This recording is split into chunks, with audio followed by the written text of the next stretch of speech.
For 4 minutes, she was gone. The monitors were flat. The surgical team was working. The vet refused to stop. When Zawadi finally came back, she was not the same gorilla who had gone under. She was terrified, uncontrollable. Nobody could get near her. Then someone made a phone call to a man who hadn't worked a full shift in 2 years. And when he walked through the door and made a sound nobody had ever heard him make before, everything stopped. Before you watch, remember to like and subscribe so you don't miss another incredible story like this one. And write in the comments where you're joining us from and what time it is there. Mountain Gorilla Veterinary Project, Uganda. 2022, 8:23 a.m. Dr. Caroline West had performed this procedure 41 times. Routine abdominal assessment. Standard anesthesia protocol. Estimated duration, 90 minutes. She had never had a patient flatline on the table. The monitor alarm had sounded at 8:19 a.m. 4 minutes, and 12 seconds later, Zawadi's heart had restarted. Caroline had not stopped moving for those 4 minutes, had not looked up from what her hands were doing, had not allowed herself to think about anything except the next compression, the next breath, the next 10 seconds. When the monitor beeped, one beat, then another, then a rhythm, she had stepped back from the table and put her hands on her knees and breathed. Just breathed. Around her, the surgical team was very quiet. Vitals, she said. Stabilizing, the monitor tech said. Heart rate coming up, oxygen improving. Caroline straightened. Looked at Zawadi on the table, 22 years old, 180 pounds. Her chest rising and falling now with the slow rhythm of an animal that had just been somewhere very far away and was finding its way back. Let's bring her out slowly, Caroline said.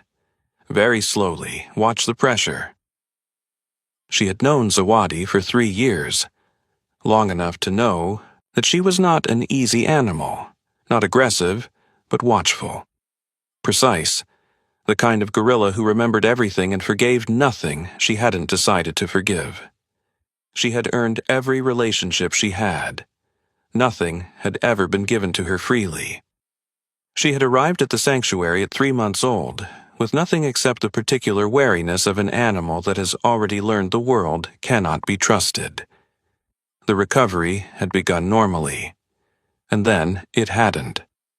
Zawadi had woken from the anesthesia faster than expected, which sometimes happened and was managed, but the waking had been wrong. Not the slow, confused emergence that Caroline knew how to handle. Something else.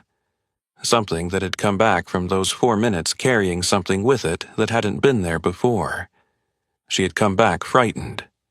Not disoriented, not confused in the ordinary post-anesthetic way. Frightened.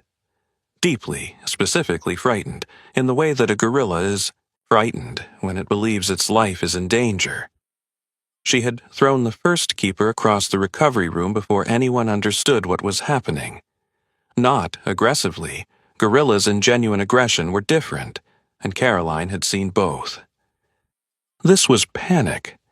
This was an animal that had woken in a strange room with strange smells and strange hands, and absolutely no framework for understanding where it was or why or what had happened to it in the dark. By 9:15 a.m., 3 keepers had been rotated out with minor injuries. Zawadi was in the corner of the recovery enclosure, as far from the door as she could get, and she was making a sound that Caroline had heard once before in her career. Low, continuous, not quite a vocalization. The sound of an animal at the very edge of itself. Dr. James Porter, the sanctuary director, had come to stand beside Caroline at the observation window at 9:30 a.m. He was 54 years old. He had been running this facility for 16 years. He had the particular stillness of a man who had seen many difficult things and learned to look at them directly. Options, he said. We can try sedation again, Caroline said, but her system has already been through significant stress. Another round of anesthesia within hours. She paused. It's not my first choice. What's your first choice? Caroline looked at Zawadi in the corner, at the sound she was making, at the particular quality of her fear, which was not the fear of an animal that needed to be controlled, which was the fear of an animal that needed to be found. Someone she knows, Caroline said. Someone she trusts completely. James was quiet for a moment. Her primary keeper is Martin, he said. He's been with her for 6 years. Martin tried at 9 a.m. She didn't respond. Her secondary also tried, same result. Caroline turned to look at him. James, is there anyone else? Anyone who has a history with her that I might not know about? James looked at Zawadi for a long moment. Something moved across his face that Caroline couldn't entirely read. There might be someone, he said, but it's a long shot. He hasn't worked a full shift here in 2 years. Call him, Caroline said. James pulled out his phone. Thomas Reed answered on the 3rd ring. He arrived at the sanctuary 40 minutes later. Caroline had been briefed that Thomas was 61 years old, semi-retired, had spent 18 years at the facility before stepping back. She had expected someone who moved like a retired person, carefully, with awareness of their own limitations. Thomas did not move like that. He moved the way people move when they have spent decades in the presence of very large animals, quietly, with a stillness that was not slowness but precision. Every movement considered. Nothing wasted. He stopped at the observation window and looked at Zawadi for a long time without speaking. Caroline stood beside him. She's been like this for over an hour, Caroline said. We've tried 3 keepers. Martin, who's been her primary for 6 years. 2 others she knows well. Nothing worked. Thomas nodded slowly. He was still watching Zawadi. Has she eaten? He asked. No. Is she injured? No. Physically she's stable. Whatever this is, it's... Caroline paused. I don't have a clinical word for it. Thomas glanced at her. Something in his expression, not quite a smile. No, he said. I don't suppose you would. He looked back at Zawadi. I'll go in, he said. I need to tell you that 3 people have already... I heard you, Thomas said. Not unkindly. I'll go in. Caroline looked at James. James nodded. Thomas stood at the door for a moment before going in, not hesitating, something else.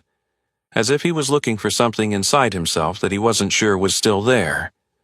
Then he handed his jacket to a keeper, checked that the enclosure door was unlocked, and went in.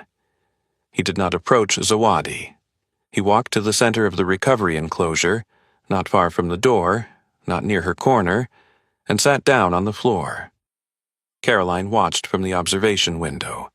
Zawadi, in her corner, was still making the sound. Still pressed against the wall. Still carrying whatever she had brought back from those 4 minutes. Thomas sat. He didn't speak. Didn't make any sound. Didn't look directly at Zawadi. His gaze was slightly angled away, the posture of a man who understood that direct eye contact was not always the right language. 2 minutes passed. Zawadi's sound changed slightly, not quieter, different. As if something in the room had shifted that she hadn't processed yet. 3 minutes. She turned her head, looked at Thomas. He was still sitting, still quiet, still angled slightly away. And then he made a sound. Caroline had her notebook out, had been ready to document whatever happened. She stopped writing. She had never heard that sound before. It was not a sound she could describe easily. Not a word, not an imitation of any guerrilla vocalization she knew. Something that existed in the register between a hum and a breath. A sound that seemed to come from a place in the chest that most people never accessed. Low. Irregular in a specific way. Not random, but patterned. Like something that had been constructed, piece by piece, for a specific purpose. Zawadi went still. Not the stillness of an animal that is frozen in fear. the stillness of an animal that has heard something it recognizes. Her head came up. Her eyes, which had been wild, scanning, never settling, found Thomas, and stayed there. Thomas made the sound again. Zawadi took one step out of her corner, then another. She crossed the enclosure slowly, not rushing, not retreating, until she was 3 feet from Thomas, and then she sat down. And the sound she had been making, that low, continuous, edge-of-herself sound, stopped. The recovery room was completely silent. Caroline realized she had been holding her breath. Thomas stayed very still. Zawadi stayed very still. They sat together in the quiet of the enclosure, 2 feet apart, for a long time. At some point, Caroline couldn't say exactly when, Zawadi lay down, closed her eyes, and slept. Thomas sat beside her until she was deeply under. Then he stood, slowly, and walked back to the door. Caroline was waiting for him in the corridor. She had many questions. She had been composing them while she watched, ordering them by priority, preparing to be professional and precise. She asked none of them. "How did you do that?" she said. Thomas looked at her for a moment. "I don't know if I did anything," he said. She was ready to be calm. She just needed... He stopped. Something. "The sound," Caroline said. "What was it?" Thomas was quiet. "Can I look at something?" Caroline said. "Before you answer?" She led him to the records room. She had pulled Zawadi's file while he was in the enclosure, all 22 years of it, going back to the original intake documentation from 2002. She found the page she was looking for, handed it to Thomas. It was a handwritten note. His handwriting. She had confirmed it with the archivist. Dated October 14th, 2002. In the margin of the standard intake form, added after the official notes, animal calmed at 2:47 a.m. following vocalization by keeper T. Reed. Sound not documented. Animal asleep by 3 a.m. Thomas looked at the note for a long time. Caroline waited. "She was 3 months old," he said finally, "when she came in." He didn't look up from the page. "She had been in transit for 11 hours. She was, I don't have a word for it either. Beyond frightened, beyond anything I had a protocol for. What did you do?" "I sat with her. For hours. Nothing worked." He paused.